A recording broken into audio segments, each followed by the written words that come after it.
Want to talk about a real-life medical mystery with huge implications.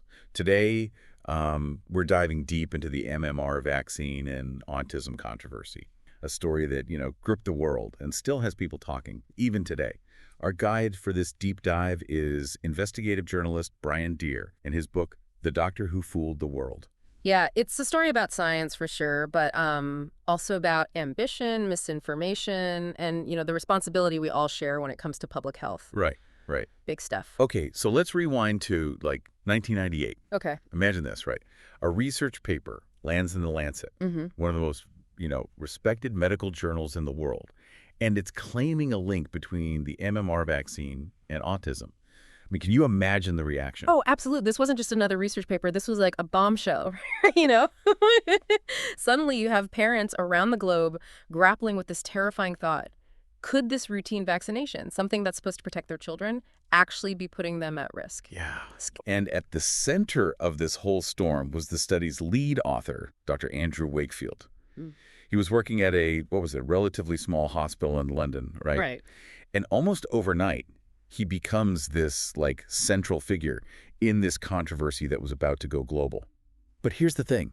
Even as the media frenzy explodes, you have some scientists who are already raising red flags about Wakefield's research. Yeah, and one of the biggest issues right off the bat was just the size of the study. I mean, it only looked at 12 children. 12? 12, an incredibly small sample size to draw these sweeping conclusions from. Right, And then there was the lack of a control group, right. which is like fundamental principle of scientific research, right? Yeah.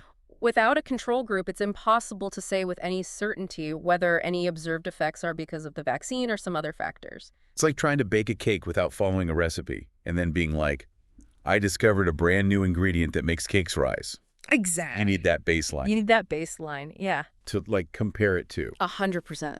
And then on top of that, to make it even more complicated, Wakefield's study relied really heavily on the parents' memories of their children's health. Yeah. And while parental observations are valuable, memory, let's be honest, Yeah. it can be a little fuzzy sometimes, Yeah. especially when you're dealing with something as emotionally charged as your child's health. Absolutely. So you have this perfect storm brewing, right? Yeah. Sensational claim published in this well-respected journal. You have this, somewhat charismatic researcher who's suddenly thrust into the spotlight, Right. and a media environment that, let's face it, loves a good story. Oh, yeah. Loves a good story. It's really no wonder the public was both frightened and confused. And the consequences were real. Vaccination rates, which were already kind of on the decline, there were some unfounded fears already circulating about vaccines, but after this, they plummeted. Oh, yeah. In some areas, they plummeted even further, and it brought some communities dangerously close to losing herd immunity, which is a big deal. Yeah. And for those who might not be familiar with that term, can you just quickly explain what is herd immunity and why is it so important? Sure. Herd immunity is this idea that if enough people in a population are immune to a disease, it's much harder for that disease to spread, which protects not just those who are vaccinated, but also those who can't be vaccinated, Oh, I see. like newborns or people with compromised immune systems. It's like a protective shield for the whole community. Exactly, exactly. So Wakefield's research, even though it had these flaws, had very real-world consequences. Very real. But this is where Brian Deer, our investigative journalist, comes in. Yeah. Years after this whole controversy first blew up, a tiny detail, this discrepancy really, in an interview with a parent who was involved in Wakefield's study, this little detail caught Deer's attention. Interesting. Deer, he was known for his meticulous reporting, particularly in the pharmaceutical world. Yeah. And this detail, this tiny little crack in the narrative, it was all it took. It makes you wonder, what if he had just missed that? Yeah. What if that one little detail had just kind of slipped past? Would we ever have known the truth? That's the question, isn't it? And that's what we're going to find out as we go deeper into the Doctor Who Fooled the World. So we have Brian Deer, this investigative journalist, Mm. known for, really getting to the bottom of things. Mhm. He senses there's more to the Wakefield story than meets the eye. He's found this loose thread and, he's about to pull. What he finds as he starts digging? Well, it turns out that his hunch about parental memory being this potential factor in the study, it was just the tip of the iceberg. Wow. As he starts digging deeper, he starts uncovering this network of people all connected to Wakefield, each with their own, motivations, Yeah. their own agendas. And you got to remember, this isn't just some like scientific debate in a vacuum. Right. This is playing out on this global stage, Yeah. fueled by fear and uncertainty, all this stuff.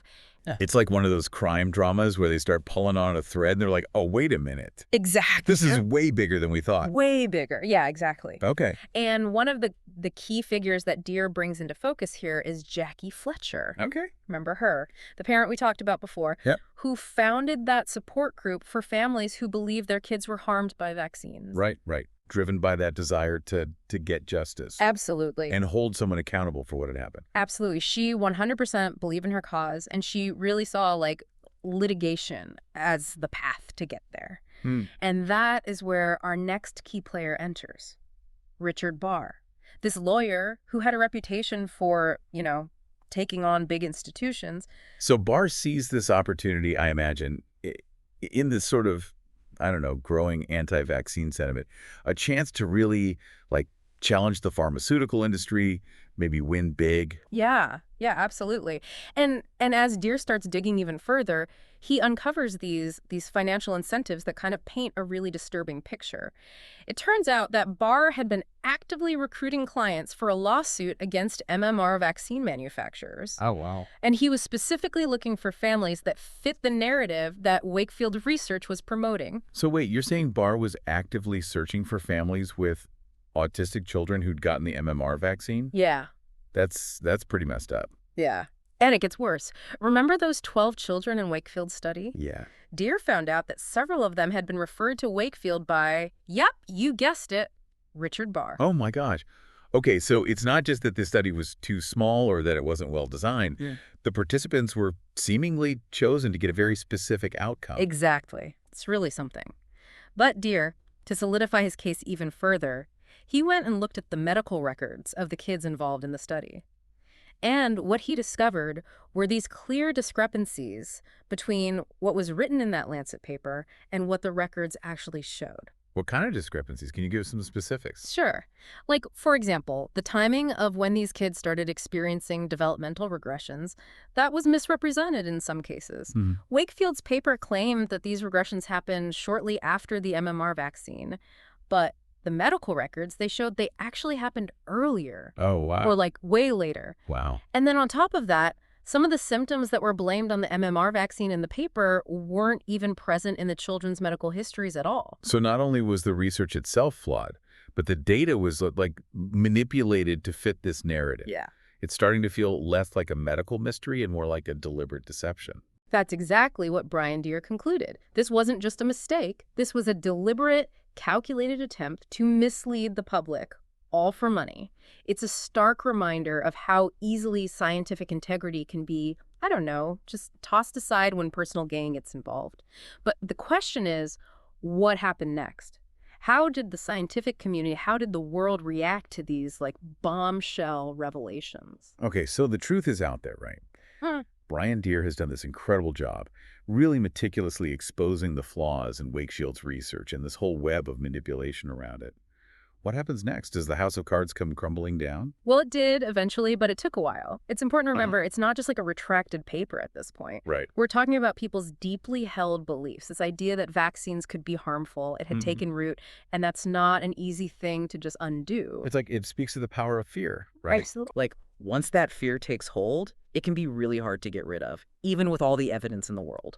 But what about accountability? Like, was there any kind of, I don't know, professional or legal fallout for Wakefield or any of these other people who were involved? Yeah. Okay. Yeah, Deere's reporting, that was just the beginning, really. Right? His work ends up triggering all these investigations. Wow. Including this major inquiry by the UK's General Medical Council. And that's like the body that oversees doctors in the UK, right? Exactly. Okay. They're the ones who decide who gets to be called doctor and all that. Big responsibility. Yeah. So what happened? What was the outcome? So in 2010, after this long investigation, the General Medical Council, they came out and they found Wakefield guilty of serious professional misconduct. Wow. Yeah. Okay.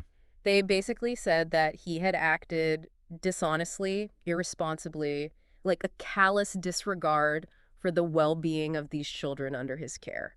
That's pretty harsh. So, I mean, what happened? What did they do? Well, they struck him off the medical register. Wow, so no more doctor. No more doctor. Aye. He could no longer practice medicine in the UK. I mean, this is a huge fall from grace for a guy who was once, respected in his field. Yeah, for sure. I mean, it's a reminder that even in those places where we think, like, okay, here are the ethical standards, right? Like, this is science and medicine. Surely it's all good. Yeah. That even in those spaces, you can still have that corruption. It can happen anywhere. Yeah. But the story doesn't end there, sadly. Right. Because even though he's discredited within the scientific community, he kind of finds a new home for his message. Unfortunately, yeah, he kind of becomes this, like, almost like a martyr Right. in the anti-vaccine movement, and he keeps giving these lectures, writing books, always claiming he's the victim of this big conspiracy by Big Pharma. It's just amazing how these narratives can have a life of their own, even after, like, they've been totally, like, debunked and disproven. Hmm. It's almost like a cautionary tale, right? Yeah. Like, we can't just expect institutions to police themselves all the time. We all have to be really careful and be critical of what we're seeing and hearing. 100%. This whole thing just highlights, how important it is to, I don't know, think for yourself, be able to evaluate your sources, spot bias, be wary of stuff that just confirms what you already think. Right, right. Like, look for other perspectives. Exactly. It's like a shared responsibility. Yeah. We need good scientists who are committed to doing things the right way, journalists who are willing to, dig for the truth, and public that can actually tell the difference. Yeah. And on that note, I think that's kind of a good place to end it. But I'll leave you with this. If a journal like The Lancet, with all its prestige, can fall for something like this, then it really shows how important it is to question everything. Yeah. Especially when it comes to, our health and our kids' health. So be curious, be skeptical, and never stop asking those questions. And thanks to everyone listening for joining us for this deep dive into a really complex and, let's be honest, pretty tragic chapter in medical history.